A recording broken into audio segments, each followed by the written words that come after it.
Good evening, everyone. There are a ton of political headlines today, starting with the big multi-state campaign news from overnight. Pennsylvania Lieutenant Governor John Fetterman handily won the Democratic primary for U.S. Senate. News he received while recovering from a stroke he suffered last week. Idaho Governor Brad Little fended off his Trumpy lieutenant governor, who twice attempted to grab power while he was out of state. Charles Booker could become Kentucky's first black United States senator. He will be running against Rand Paul this November. And former North Carolina Supreme Court Chief Justice Sherry Beasley is one step closer to becoming that state's first black U.S. senator after winning her Democratic primary. Also in North Carolina, we've got to pour one out for Madison Cawthorn, who was taken down by his party, not for bringing guns on planes or calling Ukraine evil or making Hitler's home part of his vacation bucket list or alleged sexual misconduct or for being an insurrection supporter. No, but rather for snitching on the alleged Republican cocaine orgies. Never tell about the orgies. More on him later.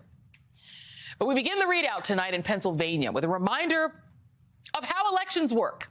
Now, you see, there are many different ways to vote. There's early voting and voting on Election Day and filling out mail-in ballots. In the state of Pennsylvania, anyone can vote by mail, but those ballots cannot be counted until Election Day. That's why in 2020, it took a few days past Election Day for Joe Biden to be declared the winner. And the lead can change as you count more and later tallied votes. Nothing nefarious about that.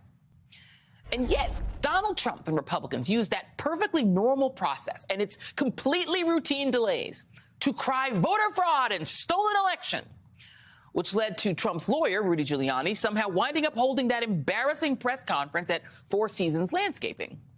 And thanks to the big lie about a stolen election, which lots of Republican voters believed, there was an insurrection at the United States Capitol, and you know the rest. Flash forward to today, and the Republican Senate primary is currently too close to call in Pennsylvania. The establishment candidate, hedge funder David McCormick, was actually ahead last night. But by midnight, the Trump-endorsed candidate, Dr. Mehmet Oz, pulled ahead as more votes were counted. If Dr. Oz winds up winning, he likely will be able to thank those very same mail-in ballots that Republicans spent the last year and a half having a meltdown over. As if on cue, Trump took to his failing social media network today to say Dr. Oz should just declare himself the winner now, despite the fact that counting more votes might actually help Oz.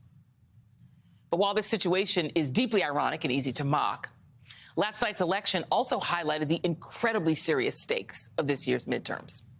Take a look at the winner of the Pennsylvania Republican gubernatorial primary, Doug Mastriano. Back in 2020, he was the ringleader of that aforementioned effort to steal the vote in Pennsylvania, holding unauthorized vote audits and hearings on fake election fraud, and even floating the idea that the state legislature could just nullify the vote. He was even subpoenaed by the January 6th committee after attending the insurrection. If he's elected governor, he would appoint the Secretary of State who oversees elections. And he has said that that person would force everyone in the state to re-register to vote to stay on the rolls, which, in case you didn't realize, is literal voter suppression. And he's not even hiding that he intends to steal the election if elected. Here is video of him celebrating with election decertification proponent Ivan Raiklin last night. The next governor of Pennsylvania, folks. Colonel, retired, Governor Mastriano, also senator. What do you want to tell us tonight? You're about to experience victory. We're going to send a message for the United States of America. I think they're changing in Pennsylvania, but Pennsylvania changed. It's going to be fantastic. 20 electoral votes as well. All right. Yeah, there it is. Right in plain sight. A plan to put Pennsylvania's 20 electoral college votes in Republican hands in 2024, regardless of how Pennsylvanians vote. Joining me now, Juanita Tolliver, Democratic strategist and MSNBC political analyst, and Tim Wise, writer-at-large for The Bulwark and author of the upcoming book, Tim Miller. I'm sorry, we said Tim Wise, we meant Tim Miller. Why We Did It, a travel log from the Republican road to hell. I'm literally, Tim, I apologize, my fellow Coloradan, my bad. So I'm going to let you go first because, look, I mean, the thing is that, you know, I got to let you comment on the delicious irony of the fact that the exact same process that Republicans called the steal in 2020 is the same process now that is going to elect these Republican primary candidates. And it's the same reason for the delay. Can they possibly declare this a steal? Let's say Dr. Oz doesn't win, because there were no blacks except the lady who lost. This is a very, very non-Philly electorate. It used to be that in the 1990s, Philadelphia and the big four suburban counties used to cast a third of GOP primary votes.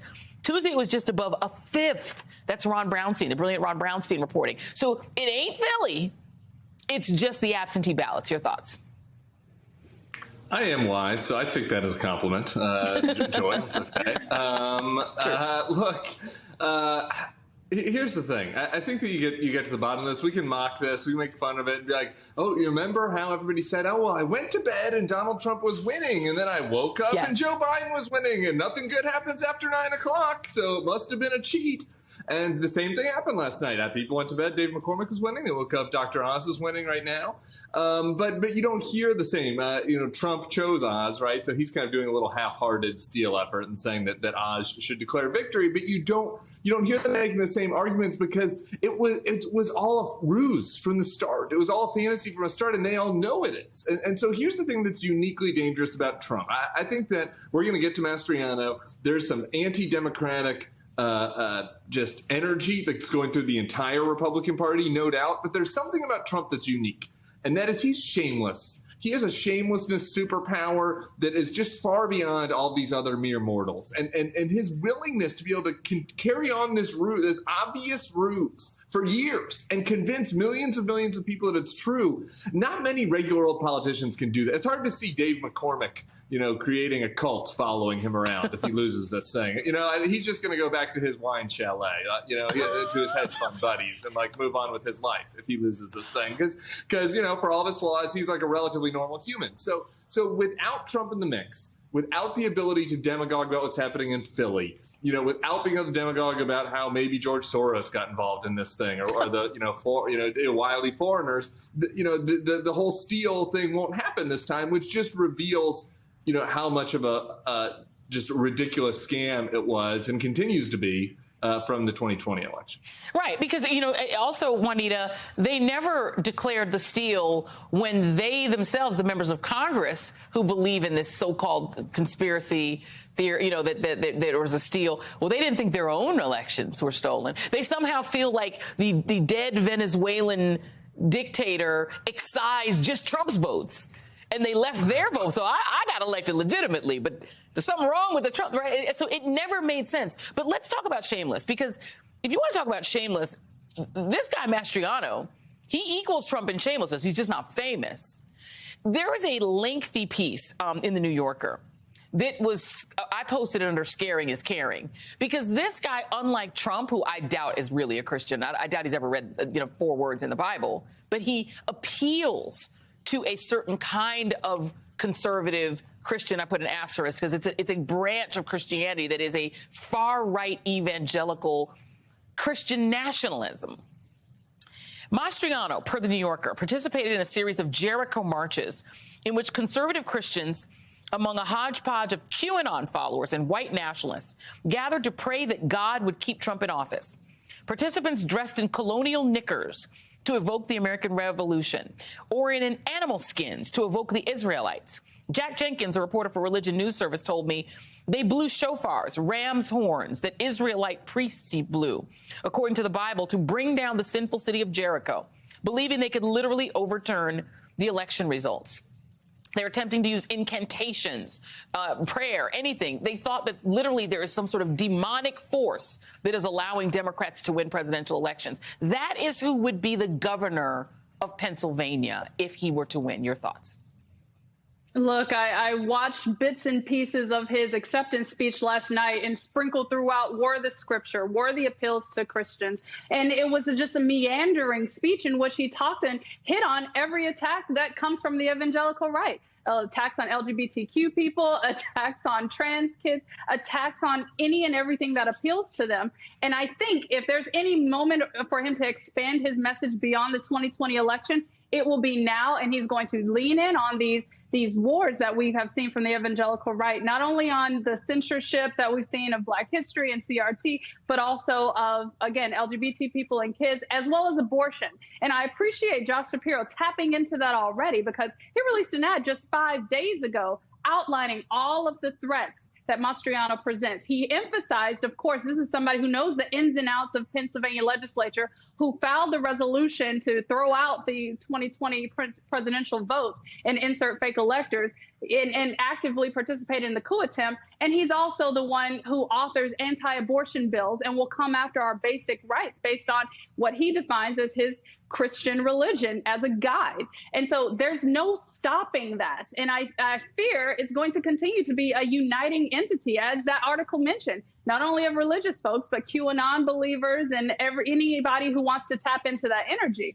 And that's what he has on Trump. Like you said, Joy, that's how he's probably going to be able to expand his base to some degree, because we know that the 2020 lies do have a limiting factor there, a limiting factor that we know is not going to reach broad appeal across Pennsylvania. But when he taps into the religion factor, that is something that is going to be expansive in the general election.